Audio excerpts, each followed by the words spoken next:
Pada saat doa penutup nanti, kami mohon kesediaan Ustazah Kurnia Widyastuti untuk bisa memimpin doa penutup. Baik hadirin sekalian, mari terlebih dahulu kita buka acara ini dengan sama-sama membaca lafaz basmalah. Bismillahirrahmanirrahim. Mohon izin untuk mengingatkan kepada para peserta agar kajian ini bisa lebih khusyuk, dimohon untuk para peserta menonaktifkan mikrofon kecuali pada saat nanti dipersilakan untuk berbicara. Kemudian silakan namanya diganti dengan nama panggilannya. Oke. Baik Bapak dan Ibu-ibu sekalian, kita terlebih dahulu dengarkan tilawah Quran yang akan disampaikan oleh Ibu Marianti. Pada Ibu Marianti disilakan. Assalamualaikum warahmatullahi wabarakatuh. A'udzu billahi minasyaitonir rajim. Bismillahirrahmanirrahim. Inna arsalna ilaikum rasulan syahidan alaikum kama arsalna ila fir'auna rasula fa'asa fir'aunur rasula fa'akhadnahu akhdan wabila fakaifa tattaquna in kafartum yawman yaj'alul wildana shiba as-samaa'u munfatirum bih kana wa'duhu maf'ula inna hadhihi tadhkirah faman syaa'a attakhadha ila rabbihi sabila inna rabbaka ya'lamu annaka taqumu adna min sulusayil laili wa nisfahu wa sulusahu wa ta'ifatum minal ladzina ma'ak wallahu yuqaddirul laila wan nahar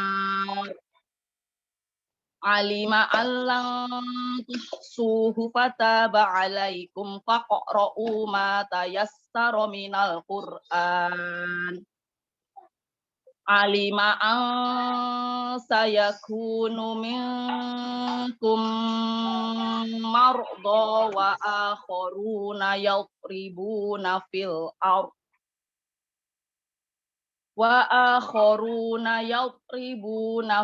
ardi yabtaghuna min fadlillah wa akharuna yuqatiluna fi sabilillah fa aqra'u ma yatassara minhu wa aqimus sholata wa atuz zakah wa aqimus sholata wa atuz zakata wa aqridullaha qardan hasana wa ma tuqaddimu li anfusikum min khairin tajiduhu indallahi huwa khairan wa a'dama ajra wastaghfirullah innallaha ghafurur rahim. Shadaqallahul azim. Dengan menyebut nama Allah yang maha pengasih, maha penyayang. Sesungguhnya kami telah mengutus seorang Rasul Muhammad kepada kamu yang menjadi saksi terhadapmu, sebagaimana kami telah mengutus seorang Rasul kepada Fir'aun. Namun Fir'aun mendurhakai Rasul itu, maka kami siksa dia dengan siksaan yang berat. Lalu, bagaimanakah kamu akan dapat menjaga dirimu jika kamu tetap kafir kepada hari yang menjadikan anak-anak beruban? Langit terbelah pada hari itu, janji Allah pasti terlaksana. Sungguh ini adalah peringatan. Barang siapa menghendaki niscaya dia mengambil jalan yang lurus kepada Tuhannya. Sesungguhnya Tuhanmu mengetahui bahwa engkau Muhammad berdiri sholat kurang dari 2/3 malam, atau 1/2 malam, atau sepertiganya, dan demikian pula segolongan dari orang-orang yang bersamamu. Allah menetapkan ukuran malam dan siang. Allah mengetahui bahwa kamu tidak dapat menentukan batas-batas waktu itu. Maka Dia memberi keringanan kepadamu. Karena itu bacalah apa yang mudah bagimu dari Al-Quran. Dia mengetahui bahwa akan ada di antara kamu orang-orang yang sakit dan yang lain berjalan di bumi mencari sebagian karunia Allah. Dan yang lain berperang di jalan Allah, maka bacalah apa yang mudah bagimu dari Al-Quran dan laksanakanlah sholat, tunaikanlah zakat, dan berikanlah pinjaman kepada Allah pinjaman yang baik. Kebaikan apa saja yang kamu perbuat untuk dirimu, niscaya kamu memperoleh balasannya di sisi Allah sebagai balasan yang paling baik dan yang paling besar pahalanya. Dan mohonlah ampunan kepada Allah, sungguh Allah Maha Pengampun, Maha Penyayang. Maha suci Allah dengan segala firman-Nya. Wassalamualaikum warahmatullahi wabarakatuh. Waalaikumsalam warahmatullahi wabarakatuh. Terima kasih kepada Ibu Maryanti yang telah membacakan tilawah Quran. Baik, berikutnya kita dengarkan terlebih dahulu sambutan dari panitia yang akan disampaikan oleh Ibu Listia Riyati, perwakilan dari Sahabat Indonesia Madani. Kepada Ibu Listia dipersilahkan. Baik, terima kasih kepada Mbak Mufiha. Bismillahirrahmanirrahim. Assalamualaikum warahmatullahi wabarakatuh. Warahmatullahi wabarakatuh. Alhamdulillah nahmadu wa nasta'inuhu wa nastaghfiruhu wa na'udzubillahi min shururi anfusina wa min sayyiati a'malina may yahdihillahu fala mudhillalah wa may yudhlil fala hadiyalah.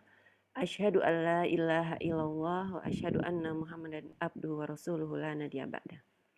Alhamdulillah. Pertama-tama marilah sama-sama kita panjatkan puji syukur kehadirat Allah Subhanahu wa taala karena atas perkenannya, atas izinnya kita bisa sama-sama berkumpul di dalam kelas kajian sirah ini. Semoga semua dalam keadaan sehat walafiat. Bersyukur pada Allah kita masih diberikan kesempatan hadir di sini di bulan yang mulia ini, di bulan Ramadan ini. Mudah-mudahan Allah senantiasa memberikan kita petunjuk dan keistiqomahan di jalannya.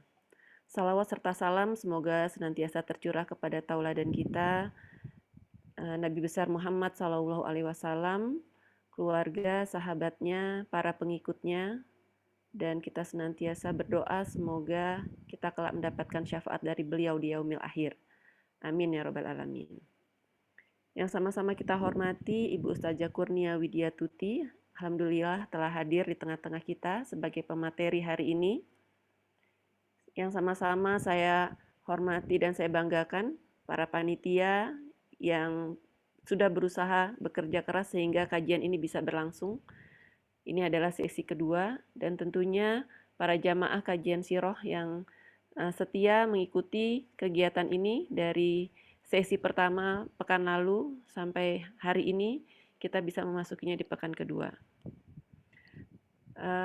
Ibu-ibu yang saya hormati, para ustazah yang dimuliakan, pertama-tama saya atas nama Yayasan Sahabat Indonesia Madani mengucapkan terima kasih yang sebesar-besarnya atas segala kesediaan semua yang hadir di sini untuk mengikuti kajian ini mendukung terselenggaranya kajian sirah ini. Perlu diketahui bahwa Yayasan Sahabat Indonesia Madani adalah sebuah yayasan yang bergerak di bidang sosial, dakwah, dan pendidikan. Kami mencoba di bulan Ramadan ini mengangkat kajian sirah, cuma agak membawa gender karena khusus muslimah ya. Sesungguhnya ini sangat menarik. Tapi inilah sebuah bentuk penghargaan kita kepada para ibu-ibu ya di tengah kesibukannya berpuasa, menyiapkan bukaan puasa, tapi terus tidak pernah lelah memperbanyak ibadahnya di bulan suci Ramadan ini, termasuk menambah ilmu dengan mendengarkan kajian sirah yang luar biasa. Jadi berbicara tentang Rasulullah, manusia agung ini, kita tidak pernah bosan ya. Selalu menimbulkan kerinduan, menambah keimanan di dalam diri kita. Sudah berulang-ulang mungkin kita kadang mendengar kisahnya, tapi masih bisa meneteskan air mata. Manusia agung yang memang Allah turunkan, kirimkan kepada kita untuk memberikan petunjuk, memberikan contoh, memberikan banyak sekali hal-hal yang bisa menginspirasi kita ya, yang bisa menyelamatkan kita dalam perjalanan kita di dunia ini. Rasulullah sudah dikirim untuk kita untuk menjadi uswah, untuk sebagai tauladan kepada kita semua. Sebagaimana Allah Subhanahu wa taala berfirman di surat As-Saff ya. Waladzi arsala rasulahu bil huda wa dinil haqq yuzhirahu ala dini kullihi walau karihal musyrikun. Sesungguhnya Allah lah yang menurunkan rasulnya dengan benar ya. Walaupun mungkin orang-orang musyrikin, orang-orang kafir tidak suka. Allah lah yang menurunkan rasulnya sebagai petunjuk kepada kita semua. Sebagai penunjuk jalan agar kita tidak tersesat. Barang siapa yang beriman kepada hari akhirat dan ingin selamat kelak di akhirat, maka ikutilah Rasulullah SAW. Demikian kira-kira pesan yang disampaikan kepada kita semua. Ibu-ibu yang dirahmati Allah Subhanahu wa taala, kajian sirah ini dicoba dibuat berseri. Tidak hanya di bulan Ramadan ini. Bulan Ramadan ini hanya sebagai momentum awal. Kita bagi dengan menjadi 3 sesi ya, sesi 1, 2, dan insya Allah pekan depan sesi ketiga, tapi tentunya tidak berhenti di bulan Ramadan saja. Insya Allah kajian ini akan terus, kelas ini akan terus ada, kita upayakan terus bisa berlangsung, dan kita tahu pasti kajian sirah ini tidak mungkin selesai dalam 3 sesi ya, karena semua hal dalam kehidupan Rasulullah itu sangat menarik sekali untuk dikaji dan untuk dipelajari. Insya Allah setelah Ramadan kita akan buat lagi sesi-sesi selanjutnya yang insya Allah akan memberikan manfaat kepada kita semua, memberikan dampak yang positif pada kehidupan kita. Sekali lagi saya atas nama Yayasan Sahabat Madani, Sahabat Indonesia Madani mengucapkan terima kasih yang sebesar-besarnya kepada Ibu Ustazah Kurnia Widiatuti. Ibu Kurnia Widiatuti, mohon maaf kalau salah dalam penyebutan nama, juga kepada panitia yang sudah berusaha sedemikian rupa memberikan fasilitas kepada kita semua sehingga acara ini bisa berlangsung, dan tentunya kepada semua peserta di kajian sirah ini. Semoga kita semua selalu diberikan semangat untuk terus belajar, kemudian mengikuti itiba'ur Rasul, apa yang disampaikan, apa yang dicontohkan oleh Rasulullah SAW. Akhirul kalam, semoga acara ini bisa berlangsung dengan lancar, tanpa halangan yang berarti, dan semoga kita semua mendapatkan ridho dari Allah Subhanahu wa taala sehingga ilmu yang kita dapatkan menjadi bermanfaat dan menjadi berkah untuk kita semua. Mohon maaf jika ada kekurangan di sana sini. Saya pamit, mohon izin, semoga kita semua diberikan hidayah oleh Allah Subhanahu wa taala. Billahi taufiq wal hidayah. Wassalamualaikum warahmatullahi wabarakatuh. Waalaikumsalam warahmatullahi wabarakatuh. Terima kasih kepada Ibu Listia Rianti atas sambutan yang telah diberikan. Berikutnya adalah langsung di acara intinya ya, Ibu-ibu sekalian, adalah materi yang akan disampaikan oleh Ustazah Kurnia Widiatuti yang akan dimoderatori oleh Ibu Dewi Melina Anggraini. Kepada Ibu Dewi dipersilakan. Baik, terima kasih Uftina Muflihah. Bismillahirrahmanirrahim. Assalamualaikum warahmatullahi wabarakatuh. Assalamualaikum warahmatullahi wabarakatuh. Assalamualaikum warahmatullahi wabarakatuh. A'udzu billahi minasyaitonir rajim. Bismillahirrahmanirrahim. Asyhadu an la ilaha illallah wa asyhadu anna Muhammadan abduhu wa rasuluh la nabiyya ba'da. Rabbi syrah li sadri wa yassir li amri wahlul 'uqdatam min lisani yafqahu qawli. Allahumma salli ala sayyidina Muhammad wa ala ali sayyidina Muhammad. Alhamdulillah, apa kabar semuanya ini Ukhtina Solihah yang sudah bersiap menuntut ilmu di pagi hari yang cerah ini. Sehat semua ya insya Allah. Alhamdulillah. Sehat, alhamdulillah.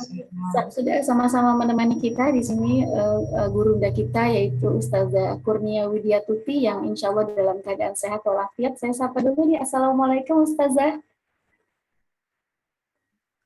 Waalaikumsalam warahmatullahi wabarakatuh. Teman-teman sekalian, pada hari ini kita merupakan sesi yang kedua Sirah Nabawiyah yang akan disampaikan oleh gurunda kita, yaitu temanya mengenai Makkah. Nah, kemarin kita sudah sudah menyimak kajian yang pertama, yaitu fase ketika Rasulullah lahir sampai Rasulullah mendapat prosesi kenabian. Mungkin bisa saya ulas sedikit dari awal-awal Rasulullah menjelang kelahiran Nabi. Beliau itu sudah menampakkan ciri-ciri kenabiannya, yaitu menampakkan kebaikan dan keberkahan yang akan disampaikan untuk seluruh alam. Salah satunya ketika beliau lahir itu ya, kemudian beliau disusui oleh Ibunda Halimatus Sa'diyah, maka yang tadinya kondisi keadaan Ibunda Halimatus Sa'diyah itu dalam keadaan yang serba kesusahan, kesulitan, kemudian keledainya yang kurus kering, kemudian tanaman di sekitar rumahnya yang memang tidak subur gitu ya, begitu hadir Rasulullah ke lingkungan keluarga Ibu Halimatus Sa'diyah, maka berubah segalanya. Salah satunya itu keledainya menjadi tercepat dan gemuk-gemuk, kemudian lingkungan rumah Ibunda Halimatus Sa'diyah menjadi subur, kemudian banyak keberkahan-keberkahan lain yang senantiasa terpancarkan dari kehadiran Rasulullah SAW sampai prosesi beliau menghadapi keadaan di sekitar lingkungan yang sungguh sangat jahiliyah, sampai akhirnya beliau berkhalwat di Gua Hiro untuk mendapatkan wahyu yang pertama dari Allah Subhanahu wa taala. Itu adalah ulasan terakhir sedikit dari pertemuan kita yang kemarin, dan mudah-mudahan pada hari ini akan banyak lagi menampilkan ilmu-ilmu yang baru yang sesungguhnya belum kita ketahui. Dan para hadirin sekalian, bahwa sesungguhnya ketika kita membaca buku Sirah Nabawiyah itu yang sangat tebal sekali ya, mungkin ada dari kita yang belum khatam nih membaca Sirah Nabi, padahal justru dari membaca dan menyimak perjuangan beliau itu adalah merupakan awal kita mengenal beliau, kemudian mencintai, kemudian tergerak untuk melaksanakan sunnah-sunnah yang beliau ajarkan kepada kita, sampai pada akhirnya nanti kita mengharap bahwa syafaat beliau nanti akan membawa kita kelak bersama-sama di surganya Allah insya Allah.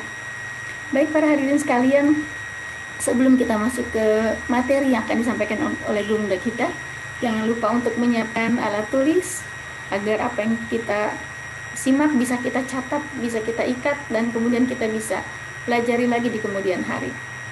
Baik, tidak berpanjang kalam para hadirin sekalian, saudaraku muslimah dimanapun berada, sebelum kita memasuki materi, marilah kita luruskan hati kita bahwa duduknya kita di tempat ini tiada lain dan tiada bukan adalah salah satu wahana kita, salah satu wasilah kita untuk mencintai baginda Rasulullah Sallallahu Alaihi Wasallam.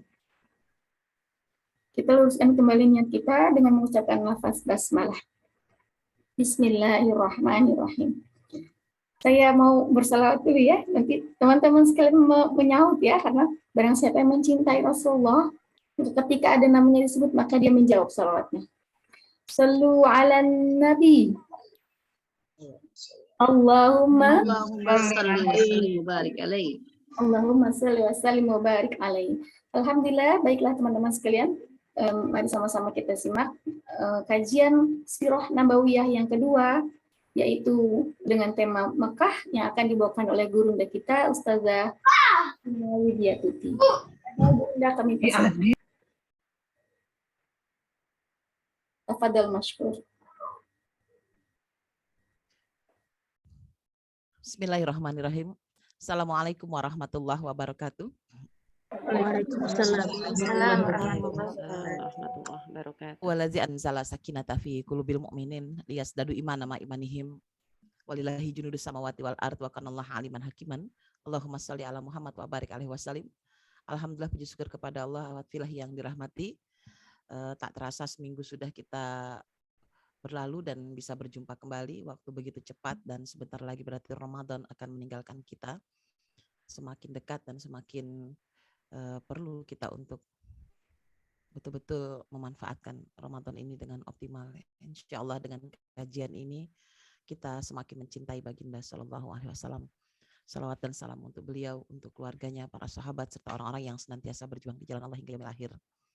Insya Allah hari ini kita memasuki periode Makiyah. Saya sudah buatkan materinya supaya kita bisa mendapatkan gambaran tentang apa saja yang terjadi di periode-periode Mekah. Tadi oleh moderator telah diulas tentang review yang kemarin, jadi saya tidak perlu mereview ya. Sudah kelihatan ya gambarnya? Sudah. Periode dakwah Mekah atau yang dikenal dengan Makiyah ya, dakwah Makiyah dipenuhi dengan 360 berhala ya pada masa Rasulullah menjadi seorang rasul, dan bahkan sampai beliau telah hijrah pun si berhala ini masih terus ada gitu, masih terus ada. Kebayang ya, berhala-berhala yang memang ditujukan bagi mereka adalah untuk menjaga di setiap sudut-sudut kota Mekah, termasuk juga di wilayah sekitaran putaran Ka'bah. Di dalam Ka'bah sendiri juga masih ada lagi berhala-berhala lainnya. Masya Allah. Ini gambaran yang diambil dari film Umar ya, film Umar. Baik. Jadi ini cantolan otak yang saya coba urai supaya kita gampang mengingatnya nantinya. Disebut dengan periode Bi'sah Makkiyah ya, atau periode kenabian di masa berada di kota Mekah yang berlangsung selama kurang lebih 13 tahun. Ya. 13 tahun berada di Mekah, 3 tahunnya adalah masa dakwah Syria dan 10 tahunnya masa dakwah Jahriyah. Baik, kita lihat yang pertama adalah tentang peristiwa di Gua Hiro. Kemarin saya sudah bahas bahwa peristiwa di Gua Hiro itu terjadi karena Rasulullah merenungkan tentang betapa orang-orang di sini betul-betul telah menjadi sangat sulit dikendalikan. Hilangnya jejak-jejak rekam ketauhidan agama Ibrahimiyah dengan terbunuhnya Zaid bin Amr dan beberapa pejuang-pejuang Hanifiyah lainnya, dan bagaimana sengitnya musuh-musuh Islam pada saat itu sebelum Islam datang. Mereka memang sudah mencari-cari bahwa akan datang Nabi terakhir dari wilayah Jazirah Arab gitu. Dan ternyata memang kenabian itu telah tiba dan beliaulah yang dimaksud ya. Tentunya peristiwa Gua Hiro ini teman-teman sudah tahu bagaimana Jibril datang dan bagaimana Khadijah menyelimutinya. Saya ingin lebih menekankan kepada tentang mengapa beliau dipilih menjadi seorang rasul. Ya, ini dia. Di dalam Quran surah Al-Anbiya ayat 107 dikatakan, "Wa ma arsalnaka illa rahmatan lil alamin." Dan kami telah mengutus engkau ya Muhammad melainkan untuk menjadi menjadi rahmat bagi seluruh alam. Ya, di sini tulisannya sang rahmatan lil alamin. Kenapa Rasulullah sampai disebut rahmatan lil alamin? Rahmatan lil alamin. Kalau kita dengar kata alam, seluruh alam, maka otak kita langsung yang kita bayangin adalah bumi, langit, bulan, bintang, planet, ya, kemudian galaksi, sampai yang jauh sekali. Padahal ternyata Rasulullah Shallallahu Alaihi Wasallam itu diutus bukan untuk hanya alam semesta yang bersifat makrokosmik. Nah, gambar di sebelah kanan saya. Makrokosmik ini adalah gambaran koneksi energi yang terjadi antar bintang, antar galaksi, antar tata surya, ya, antar planet-planet. Nah, kurang lebih bentuk koneksi listriknya seperti ini. Mari kita lihat bahwa ternyata Rasulullah juga diutus untuk mereka, ya, yang makhluk mikrokosmik, gitu. Nah, ini lihat, ini adalah gambar sinapsis otak manusia yang juga saling berkoneksi satu dengan yang lainnya, sama persis seperti koneksinya alam semesta makrokosmik. Maka Rasulullah Shallallahu Alaihi Wasallam sesungguhnya diutus bukan hanya untuk alam yang besar, yang luas, yang berada di luar diri kita, tapi beliau juga diutus untuk makhluk-makhluk terkecil, termasuk jasad renik, amuba, gitu ya. Kemudian apalagi jentik, kuman-kuman, virus, bakteri, ya, kayak gitu. Nah, termasuk di dalam kita, diri kita adalah DNA tubuh kita, kemudian sel-sel kecil kita, itu semuanya adalah bagian yang sangat kenal betul tentang siapa Rasulullah Shallallahu Alaihi Wasallam. Jadi tubuh kita ini sudah dapat informasi tentang siapa Rasulullah. Kita tuh udah pernah kenalan, cuman kita nggak tahu kapan kenalannya. Alam semesta semuanya juga udah kenal siapa Rasulullah Shallallahu Alaihi Wasallam, termasuk negeri akhirat. Mereka juga sudah kenal siapa yang bernama Muhammad Shallallahu Alaihi Wasallam. Diambil dari hadis Turmuji, seorang sahabat, ya, dari Abdullah bin Syakik, seorang sahabat bertanya, "Ya Rasulullah, kapan engkau diangkat menjadi seorang nabi?" Diangkat jadi nabi. Rasul pun menjawab, ketika Adam masih berada di antara ruh dan jasad. Lihat, ya, Nabi Muhammad udah jadi nabi, tapi Nabi Adam baru tercipta, masih antara ruh dan jasad. Dalam hadis sahih lainnya, ya, begitupun dalam hadis Imam At-Tabrani diriwayatkan dari Imam Qatadah bahwa Nabi Muhammad bersabda, "Akulah nabi pertama yang diciptakan dan yang paling akhir diutus," katanya. Jadi Masya Allah, gitu.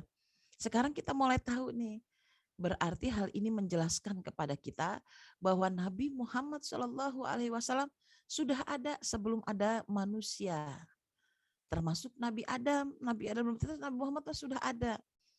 Nah, ini yang dikenal dalam bentuk Nur Muhammad. Dalam hadis yang lain, seorang sahabat bertanya, "Ya Rasulullah, apa yang diciptakan Allah sebelum segala sesuatu diciptakan?" Rasulullah menjawab, "Nur nabimu ya Jabir."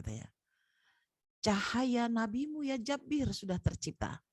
Saat itu belum ada Lauhul Mahfuz, belum ada langit dan bumi, belum ada matahari dan bulan, belum ada surga dan neraka, belum ada jin dan manusia. Jadi Nabi Muhammad sudah ada, tapi dalam bentuk Nur Muhammad disebutnya, cahaya Muhammad Shallallahu Alaihi Wasallam. Mengapa demikian? Karena Allah Subhanahu Wa Taala ingin mencetak makhluk terbaik yang kita mengenalnya sebagai uswatun hasanah atau qudwah hasanah. Jadi semacam disebutnya, saya menyebut ini adalah karena beliau adalah prototipe manusia. Atau kalau dalam bukunya Ramadan Al-Buti disebut Masalul A'la. Sebuah proyek khusus, example, contoh, ya, contoh. Jadi kayak ada produk contoh yang paling bagus, gitu. Makanya disebutnya prototipe. Prototipe itu apa sih, gitu? Prototipe itu misalkan kita punya pabrik mobil. Tahun 2022 mau diluncurkan. produk terbaru, mobil terbaik. Maka sebelum itu diluncurkan, dibuat dulu prototipe, gitu. Disebutnya prototipe. Yaitu mobil macam apa, kualitasnya seperti apa, dan termasuk teruji. Sampai diuji kalau ditabrakin gimana, airbagnya keluar apa enggak, aksesorisnya dilihat, fungsinya bisa berjalan apa enggak. Setelah diyakini bahwa semuanya itu is okay, sudah siap untuk luncur, barulah dilakukan duplikasi. Duplikasi sebanyak-banyaknya untuk bisa dijual ke pasaran. Nah, demikian pula dengan kehadiran Rasulullah Shallallahu Alaihi Wasallam. Beliau itu prototipe. Jadi udah diuji luar biasa ya sistem penciptaannya. Tugas kita adalah tinggal menduplikasi. Semakin mendekat kepada sosok beliau, maka semakin kita mirip beliau. Ketika semakin mirip beliau, maka semakin rahmatan lil alamin itu tercipta di muka bumi. Penaklukan-penaklukan peradaban Islam yang gemilang di masa silam hingga menjadi peradaban yang tidak bisa diragukan dalam catatan sejarah sampai hari ini dan berlangsung berabad-abad. Bahkan peninggalan-peninggalannya masih tersisa.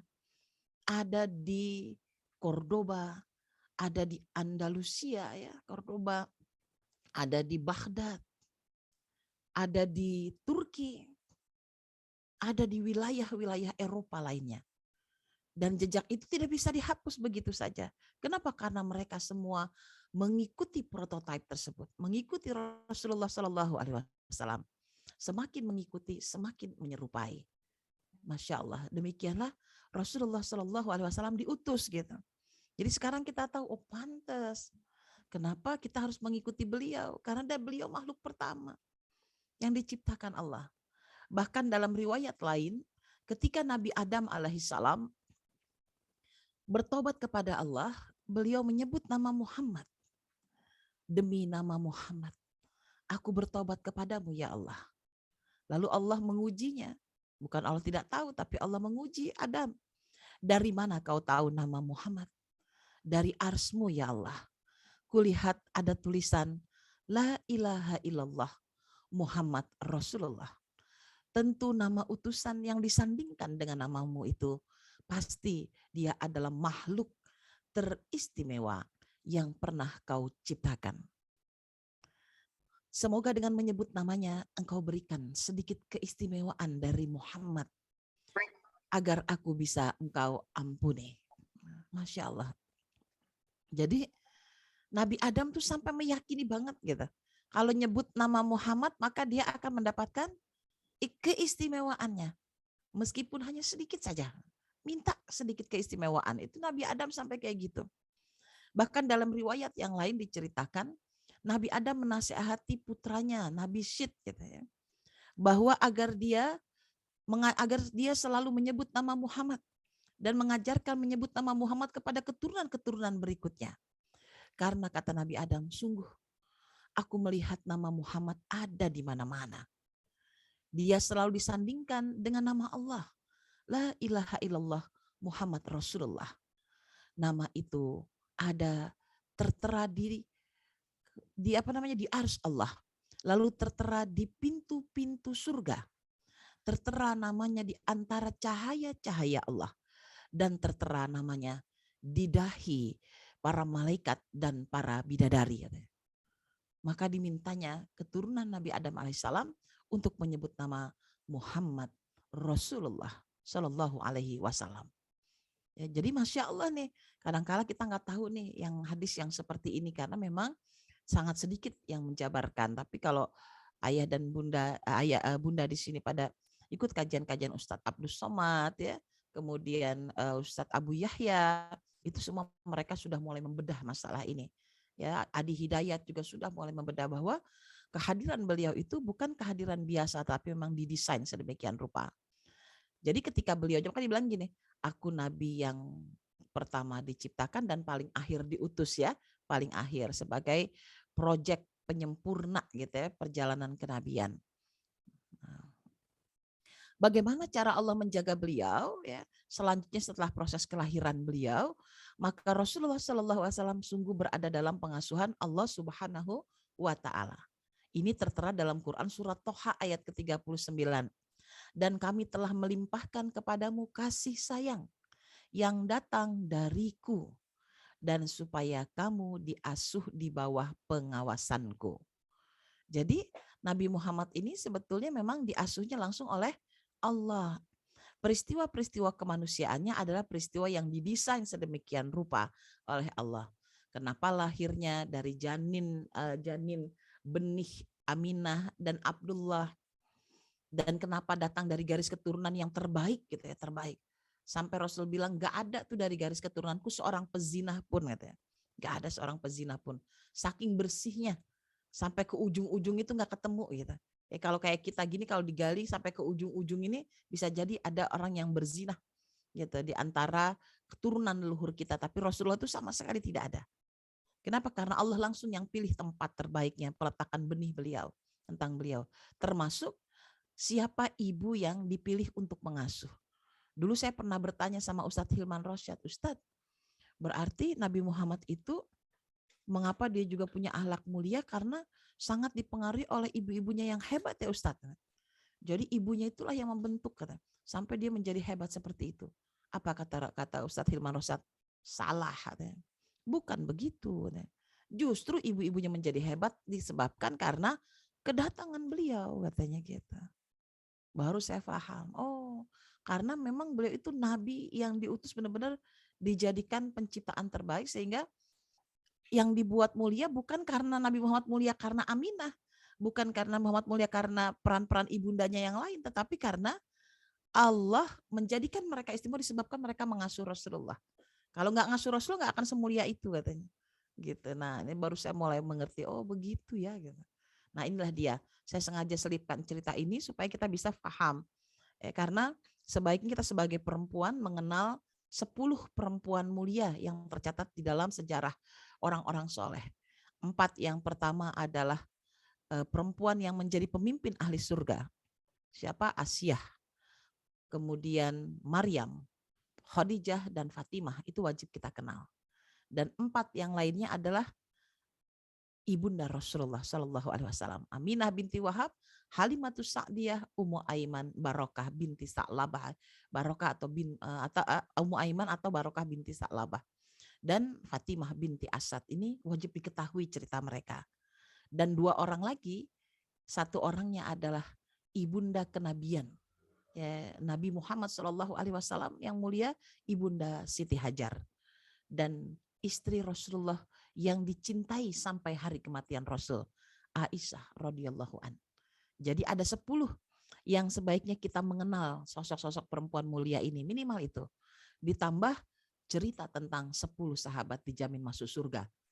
Itu perlu kita kenal supaya kita bisa memiliki prototipe cetakan asli Rasulullah langsung yang dekat dengan beliau ya, Masya Allah.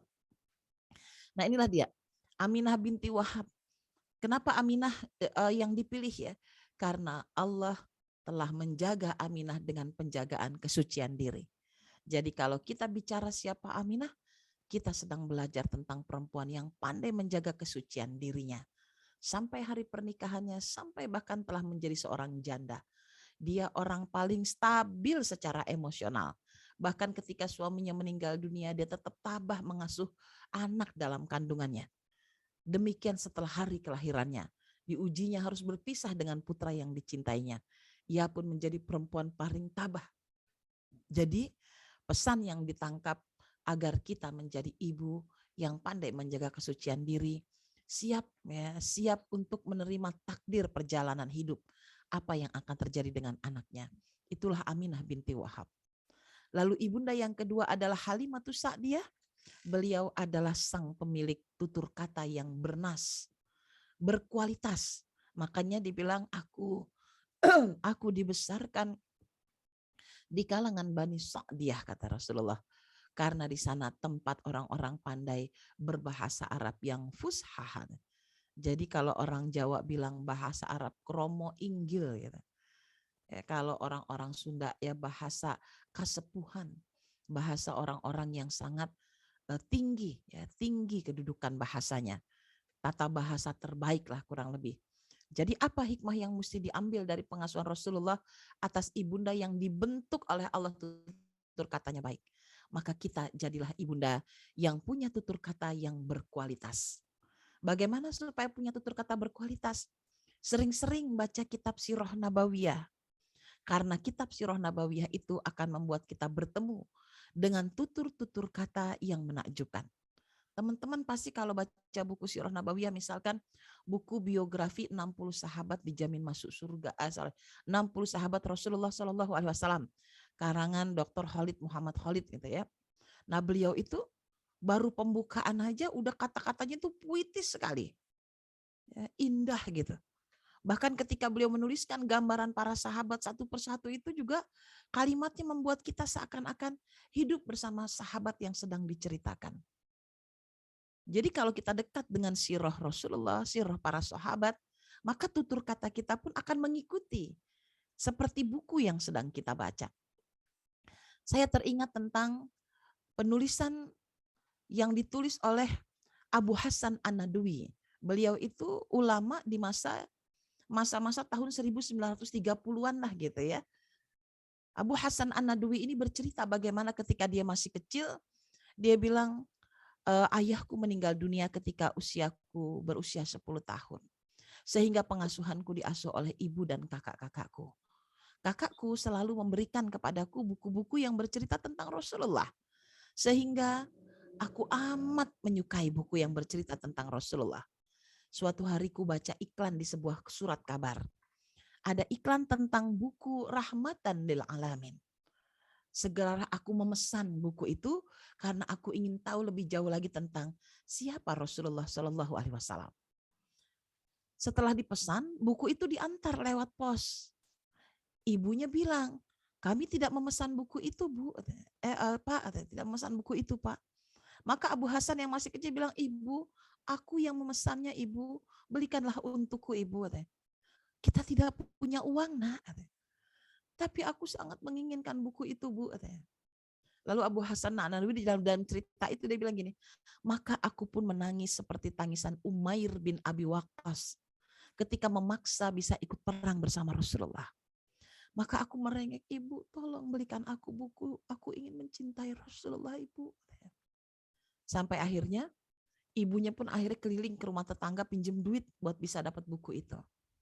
Lalu Abu Hasan An-Nadwi menceritakan, ketika ku buka buku itu, aku betul-betul terhanyut dengan cerita yang ada di dalamnya. Seakan-akan aku masuk dalam kehidupan cerita Rasulullah. Kadang aku bersemangat, kadang aku marah, kadang aku sedih. Aku betul-betul merasakan apa yang dirasakan oleh mereka. Sungguh, kitab Sirah An-Nabawiyah laksana hembusan angin di antara dedaunan, di antara rintik hujan yang jatuh. Betapa sejuknya. Ini saya nyeritain aja teman-teman udah tercengang. Tutur kata saya udah kayak Abu Hasan An-Nadwi. Kenapa? Karena saya baca kitab Sirah berulang-ulang. Nah, Ibunda, jadi kalau kita disuruh baca kitab Sirah itu tujuannya apa? Supaya kita punya tutur kata yang bernas, berkualitas. Nanti kalau manggil anak-anak akan gini, duhai anakku sayang. Kenapa? Karena Rasulullah itu kalau manggil anak, duhai anakku sayang. Jarang kita memanggil anak kayak gitu. Dari rumah kami mah biasa. Cinta, mau kemana cintaku sayangku? Ya. Aduh Umi kok kangen banget anak Umi tersayang. Itu hal yang biasa sekali di rumah kami. Kenapa? Karena saya dan suami memang sangat menyukai tutur kata sirah itu ada di dalam kehidupan kami. Coba gitu ya Ibunda pakai gitu ya buku itu. Supaya kita pakai Halimatus Sa'diyah. Lalu yang ketiga adalah Ummu Aiman atau Barokah binti Sa'labah. Meskipun dia seorang budak, beliau adalah sang pemberani. Beliaulah perempuan yang diizinkan Allah tidak punya rasa takut. Beliau cadel ya, cadel bukan cadel malah gagap ya, udah cadel gagap gitu. Kata-katanya itu ngegerdet gitu kadang bilangnya. Gitu cara ngomongnya Barokah binti Sa'labah. Nah Rasulullah ini sangat mencintai Ummu Aiman ini. Sehingga setelah kenabian beliau masih tinggal bersama Rasulullah Shallallahu Alaihi Wasallam. Dan Ummu Aiman kelak akan menikah dengan anak angkat Rasulullah yang bernama Zaid bin Haritsah. Maka akan lahirlah dari keturunan Ummu Aiman anak yang bernama Usamah bin Zaid. Kenapa anaknya jadi panglima Usamah? Aiman juga anak beliau juga jadi panglima, bukan panglima, Pak, tentara terbaik. Tentara terbaik karena ibunya adalah seorang pemberani. Jadi ketika peristiwa hijrah, Ummu Aiman tuh hijrah sendirian. Dalam keadaan berpuasa beliau hijrah dari Mekah ke Madinah. Berani banget. Sendirian di tengah padang pasir. Dan dia kehausan, amat haus. Di tengah kehausan itu tiba-tiba turunlah timba air dari langit. Yang berisi air lalu ia meminumnya. Dalam riwayat dikatakan timba air itu turun dari langit karena itu adalah timba air dari surga. Coba bayangin. Nggak mungkin dah gitu. Ada timba air turun dari langit, dari surga, kalau bukan karena Ummu Aiman mengasuh Rasulullah Shallallahu Alaihi Wasallam. Maka ia minum air itu katanya. Dalam keadaan berpuasa katanya. Dia minum. Dan sejak ia meminum air yang datang dari langit itu, sepanjang hidupnya ia tidak pernah merasakan lapar dan haus. Dalam kondisi orang-orang dipanas terik sekalipun dia tetap bisa berpuasa karena pernah minum air dari timba yang datangnya dari langit. Nah, Rasulullah Shallallahu Alaihi Wasallam selama hidupnya setiap kali waktu zuhur mesti dia mengunjungi rumah Ummu Aiman dan dia saksikan Ummu Aiman biasa sedang bikin roti. Maka dia tanya, ibu apa yang sedang kau buat ibu? Ini adalah roti orang-orang Habasyah. Jadi Ummu Aiman tuh orang Habasyah ya, kulitnya hitam. Yang ngasuh Rasulullah ini kulitnya ya ibu dengan berkulit hitam, beda banget berarti kan dengan Rasulullah. Ini adalah makanan yang biasa disajikan orang-orang Habasyah untuk orang-orang yang dicintainya. Kata Rasulullah, alangkah beruntungnya orang itu ibu. Siapakah yang dicintainya itu? Siapakah orang yang kau cintai? Tentu saja engkau, wahai anakku, katanya. Jadi manggil Rasul tuh tentu saja engkaulah anakku. Maka Rasulullah segera membantu Ummu Aiman membuat roti sambil mereka main tepung bersama. Lihat romantisnya Rasul dengan ibunya itu luar biasa. Ada kalanya Ummu Aiman yang mengunjungi rumah Rasulullah. Dalam keadaan kepayahan dia bilang, ya Rasulullah ambilkan untukku minum gitu. Aisyah saat itu bilang, ya Ummu Aiman, jaga adabmu, alangkah tidak pantasnya engkau memerintah Rasul untuk mengambil minum untukmu. Apa kata Ummu Aiman? Ya Aisyah, kau tak tahu bagaimana pelayananku kepadanya sejak ia masih kecil. Mengambil air itu tidak seberapa baginya. Gitu coba, udah bener kayak anak banget. Maka kemudian Rasulullah pun mengatakan pada Aisyah, biarkan Aisyah, dia adalah ibuku. Ya Allah. Aduh, pokoknya kalau udah dengar cerita romantisnya Rasul dengan Ummu Aiman ini, saya tuh jatuh cintanya luar biasa. Sampai hari kematian Rasulullah kelak, Ummu Aiman adalah orang yang mampu menuliskan puisi terindah untuk beliau. Sampai ia mendapatkan kedudukan sebagai penulis puisi atau syair terbaik di antara perempuan-perempuan, yaitu dua orang perempuan terbaik dalam penulisan syair adalah Atikah dan beliau, Ummu Aiman. Padahal beliau cadel. Kalau bersalam aja Rasul nggak boleh salam panjang-panjang, takut salah arti. Ibu, jika kau memberi salam kepadaku cukup salam alaika. Cukup ibu, itu saja. Kadang dia pengen muji-muji dengan tambahan-tambahan kalimat pujian, tapi sering kepleset. Artinya bukan jadi pujian, malah jadi laknatan. Karena lidahnya dan kegagapannya. Masya Allah. Ini luar biasa Ummu Aiman. Jadi jadilah perempuan pemberani seperti Ummu Aiman. Yang sampai anaknya waktu pergi jihad pulang lagi bawa kuda yang lemah, orang-orang menghina, Aiman, kamu pulang takut ya? Maka Ummu Aiman maju dengan gagah bilang, tidak, anakku pulang bukan takut, dia ingin menukar kudanya yang lemah dengan kuda yang lebih kuat. Berangkat ya Aiman. Aiman berangkat lagi sampai menjumpai syahidnya. Kayak gitu, gagah luar biasa. Nah yang keempat adalah Fatimah binti Asad. Beliau diasuh oleh perempuan dengan pengorbanan terbaik. Bukti pengorbanan terbaik kemarin tempat saya singgung tentang Fatimah binti Asad, dia adalah istri Abu Thalib, Muslim, dan semua anaknya juga Muslim, kecuali Abu Thalib tidak menjadi seorang Muslim. Nah beliaulah perempuan yang apapun diberikan untuk Rasulullah, termasuk pelindungan. Karena apa? Rasul kata kalau bangun dari tidur tuh anak-anak Abu Thalib itu kalau bangun matanya belekan, rambutnya awut-awutan, bajunya pada kusut, tapi tidak dengan Muhammad. Setiap kali ia bangun dari tidurnya, rambutnya telah tersisir rapih, matanya bersih telah bercelak, harum, pakaiannya pun rapih katanya. Jadi Fatimah ini senang sama Rasulullah. Kalau menyajikan makanan, anak-anak Abu Thalib tidak boleh makan. Karena kalau tidak ada Muhammad, katanya, makanan tidak cukup, katanya, dengan 8 orang anaknya ini. Tapi kalau ada Muhammad di antara mereka, mereka bisa nambah berulang-ulang. Jadi makanannya menjadi barokah. Nah gitu, sayangnya Fatimah binti Asad lebih mencintai Rasul, kata, aku lebih mencintai Muhammad dibandingkan kecintaanku pada anakku sendiri, sampai dibilang begitu ya. Itu waktu belum jadi Rasul, belum jadi Rasul. Apalagi setelah jadi Rasul, tambahlah kecintaannya. Nah, yang menarik pelajaran dari Fatimah binti Asad adalah ketika beliau meninggal dunia, Rasulullah begitu mendengar kabar ibunya meninggal, lari dia dengan sangat cepat, seperti ada, katanya, seperti ada burung yang hinggap di atas kepalanya. Dia berlari meluncur dengan cepat sambil menangis. Ibu, ibu, ibu, gitu ya. Kenapa engkau menangis? Dia ibuku, katanya ya. Sehingga ketika Fatimah dimandikan, Rasul melepas kain jubahnya agar dijadikan kain kafan bagi Fatimah binti Asad. Lalu beliau menyolatkan dan menguburkan. Bahkan ketika menguburkan, dalam riwayat dikatakan Rasul sendiri yang menggali kubur untuk Fatimah binti Asad. Dia nggak mau orang lain. Dia mau tangannya sendiri yang menggali kubur untuk ibundanya. Dan setelah siap dimakamkan, diturunkan jenazah Fatimah binti Asad, Rasulullah tuh tiduran dulu di sampingnya. Didoain. Ya Allah, inilah ibuku. Terimalah ia. Buatlah ia bisa menjawab setiap pertanyaan. Wahai kubur, janganlah menghimpit, katanya. Janganlah menghimpit tubuh ibuku. Didoain. Lalu dia bangun. Anas bin Malik bertanya, ya Rasulullah, mengapa engkau melakukan itu dan tidak pernah engkau lakukan kepada orang-orang sebelumnya? Kalau ada orang yang meninggal, Rasul gak pernah tiduran, gak pernah meluk, gak pernah ngebisikin doa gitu. Apa kata Rasul? Karena dia adalah ibuku setelah Aminah ibuku. Dialah perempuan yang rela lapar asalkan aku menjadi kenyang.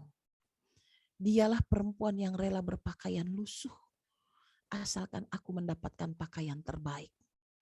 Dialah perempuan yang tidak pernah merasakan makanan yang lezat karena makanan yang lezat itu diberikan untukku. Dialah ibuku. Aku melepas jubahku untuk ibuku karena aku ingin Allah menggantinya dengan pakaian penghuni surga. Aku mendoakannya karena aku ingin ia bisa menjawab semua pertanyaan di dalam kubur dan Allah menempatkan ia di tempat tertinggi di surga nanti. Masya Allah. Jadi kalau mau belajar bagaimana berbakti kepada orang tua, lihat Rasulullah. Bagaimana dia berbakti kepada ibunya yang masih hidup, yang menemaninya bahkan sampai beliau wafat, yaitu Ummu Aiman. Dan bagaimana Rasulullah belajar menghormati ibunya dengan menguburkan langsung, yaitu Fatimah binti Asad, pemilik pengorbanan terbaik. Ini Masya Allah ya, betapa indahnya hidup Rasulullah SAW. Berikutnya, supaya teman-teman lebih mencintai Rasulullah SAW, maka perlu mengenal Syama'il Muhammad SAW. Ini ada bukunya.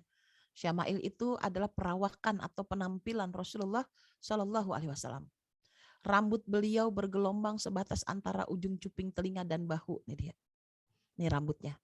Sampai sekarang rambutnya masih tersimpan di Topkapi. Dikabarkan rambut ini terus memanjang. Ya. Kok rambutnya panjang banget, apa Rasul rambutnya segondrong ini? Ini diambil ketika musim haji wada. Kan semua rambut itu dibotakin ya, termasuk Rasulullah. Nah rambut inilah yang diambil dan diselamatkan oleh para sahabat, rambut Rasulullah. Dan masih tersimpan sampai hari ini. Jadi beliau itu biasanya disisir rapi di belah tengah, kadang ditutup mengenakan imamah berwarna hitam, pernah dikepang 4 ketika penaklukan Makkah dan menggunakan topi besi. Berpakaian gamis, beliau menyukai warna hijau, gamis kesukaan dari kain Yaman. Ada yang berwarna merah, gamis putih dengan lengan yang menyempit dari Romawi, itu dia suka sekali. Pernah memakai gamis sederhana yang dicelup dengan ja'faron. Ja'faron tuh saffron. Kalau teman-teman tahu minuman saffron yang berwarna kuning kalau direndam, ya bentuknya seperti helai-helai putik daun, itu namanya za'faron. Itu, nah ini gambarnya seperti ini, za'faron. Apakah badan Rasul sebesar ini? Ini bukan badannya, tapi ini adalah baju kaftan. Baju kaftan itu kayak yang di sebelah orang pakai, besar, tapi kalau udah dipakai ya kecil gitu ya, badannya kecil. Ini dia Rasulullah SAW kadang-kala dilabisi jubah luaran dan mantel bulu berwarna hitam. Ini pakaian Rasulullah, kita bayangin. Rasulullah memakai sepatu hitam dari Raja Najasyi, ini sepatunya. Sekarang sudah seperti ini ya, namanya dari kulit ya, jadi agak menyusut. Nah, beliau inilah yang kalau berwudu, sepatu ini tidak dilepas, cukup diusap saja sepanjang selama beliau sebelumnya sudah berwudu gitu ya. Jadi tidak mengeluarkan kakinya. Juga menggunakan sandal memiliki 2 tali kibal, nanti di akhir akan saya tunjukkan sandal Rasulullah seperti apa. Beliau juga menggunakan perhiasan berupa cincin perak bertuliskan Muhammad SAW sebagai stempel suratnya. Masya Allah, inilah baginda SAW yang kita cintai. Semoga Allah izinkan kita berjumpa dengan beliau. Amin. Nah, teman-teman semua, ini adalah nama-nama daftar as-sabiqunal awalun. Saya tidak mengupas tentang mereka, sekedar memenuhi ada 40 orang as-sabiqunal awalun yang akan menentukan nasib dakwah ini kelak ya di masa depan. Nama ini bisa berbeda-beda dalam buku sirah, bisa lain-lain. Tetapi ini saya ambil sajalah yang paling mendekati periodisasi ketika kenabian itu baru datang ya. Dari Abdullah bin Mas'ud, ini yang saja yang perlu kita ketahui. Beliau bersabda, sebaik-baik manusia adalah masaku, berarti para sahabat. Lalu orang-orang sesudah mereka, berarti generasi Tobi'in. Lalu kemudian orang-orang sesudah mereka, berarti Tobi'in. Selanjutnya adalah datang kaum-kaum yang kesaksian salah seorang mereka mendahului sumpahnya. Jadi mereka sudah beriman dulu kepada Allah, baru mereka berjuang. Ada juga yang berjuang dulu gitu ya, di antara para sahabat tuh yang masuk berikutnya mereka baru bareng-bareng menjadi pembela barisan Rasul tapi belum Islam gitu. Sampai akhirnya mereka pun bersaksi gitu. Dan itu termasuk kategori orang yang baik juga katanya ya, meskipun terlambat masuk Islamnya. Dan tentu saja insya Allah kita termasuk di dalamnya. Orang-orang yang bersaksi baru kemudian berjuang. Tapi kalau kita nggak berjuang berarti tidak masuk dalam kategori ini. Maka jadilah pejuang di dalam Islam. Selanjutnya,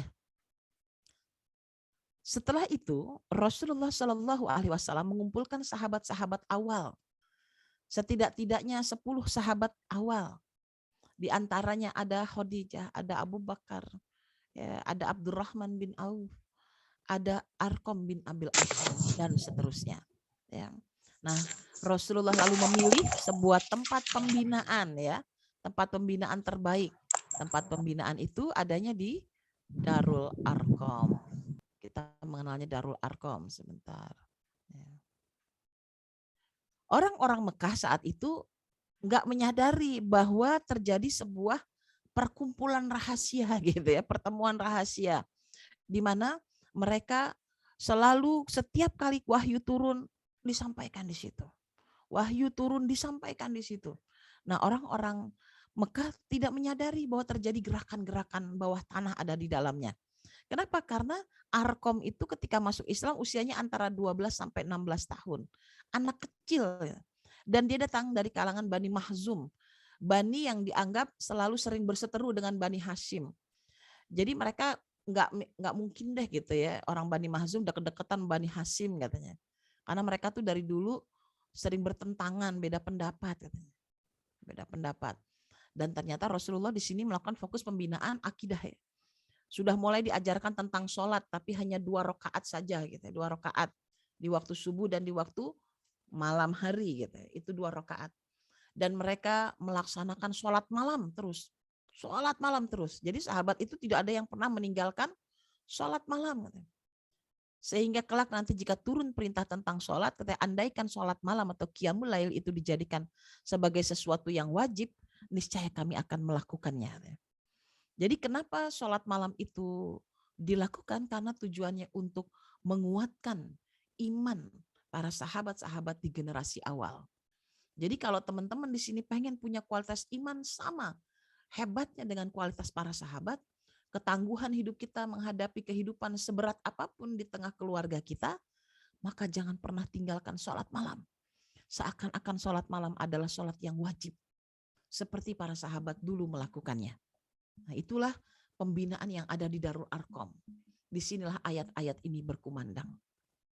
Selama pembinaan di Darul Arqam ini, Setiap kali turun ayat, maka para sahabat akan membagikan secara sembunyi-sembunyi. Ditalaki langsung gitu, ditalaki langsung.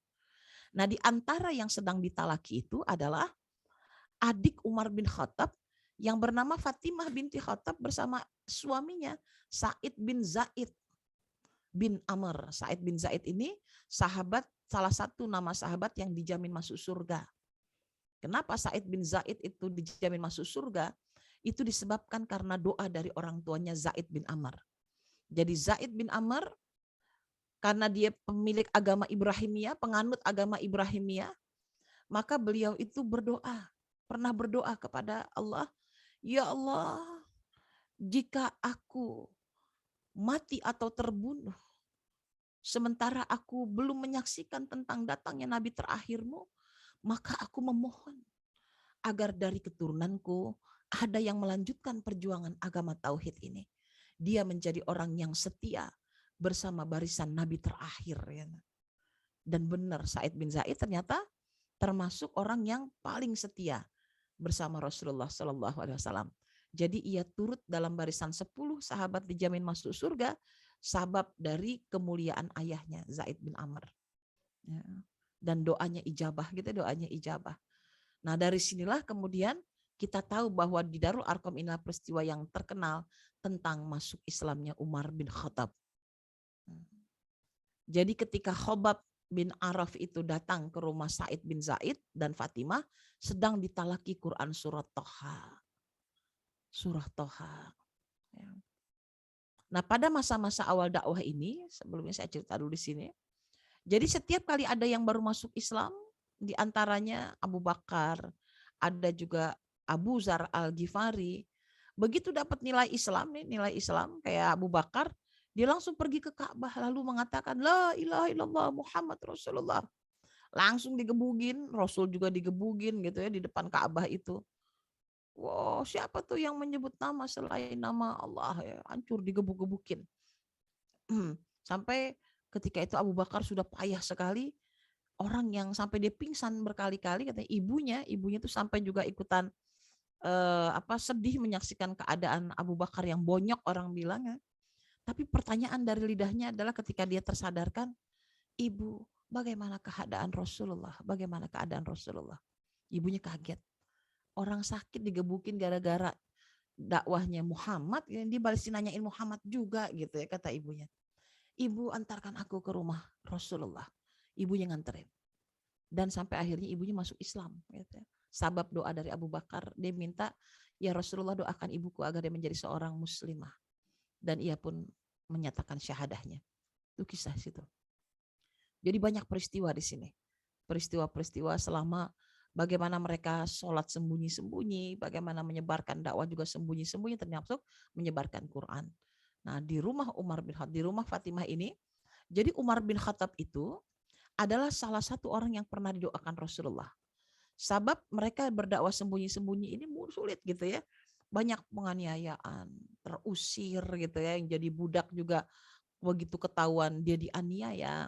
Termasuk diantaranya ada Bilal bin Rabah gitu ya, yang ditiban batu, semuanya sampai begitu berat gitu. Ya Allah, kokohkanlah Islam ini dengan salah seorang dari dua orang yang paling kau cintai. Umar bin Khattab atau Abu Jahal bin Hisham.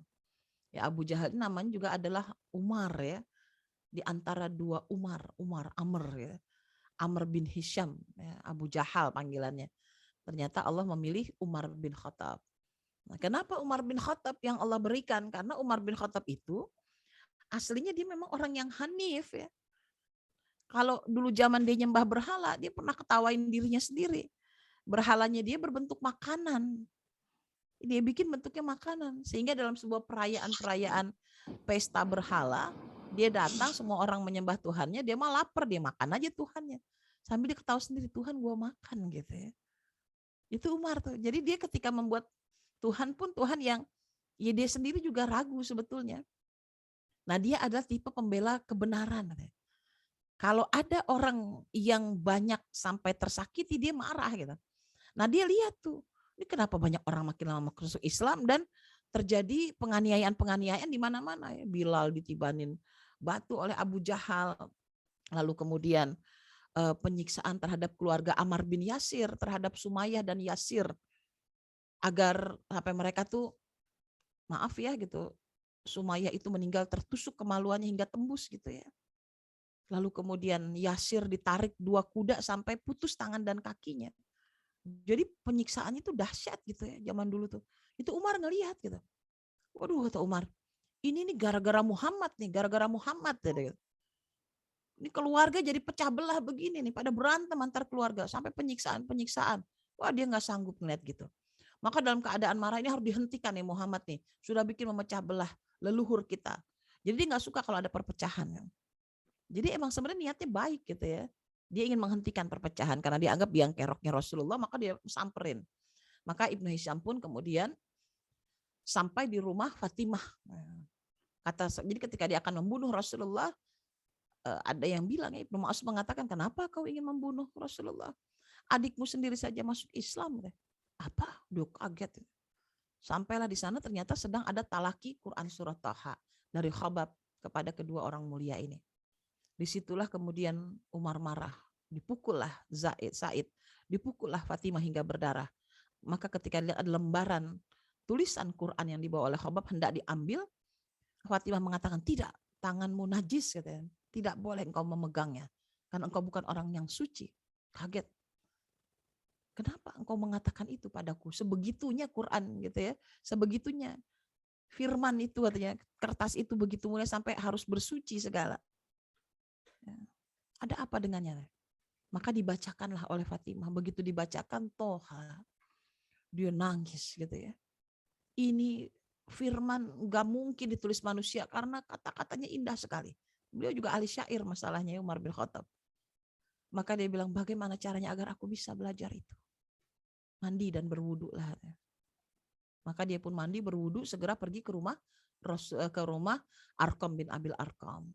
Nah disitulah ketika dia sampai di rumah Arqam sambil menghunuskan pedang ingin menemui Rasulullah, mendengar itu Sayyidina Hamzah mengatakan, biarkan dia masuk. Jika ia menginginkan kebaikan, kita berikan kebaikan. Tapi jika ia menginginkan keburukan, kita bunuh dia dengan pedangnya sendiri. Kata Rasulullah, biarkan dia masuk. Katanya. Maka dibiarkan masuk. Salah seorang dari sahabat Rasulullah membukakan pintu untuk Umar.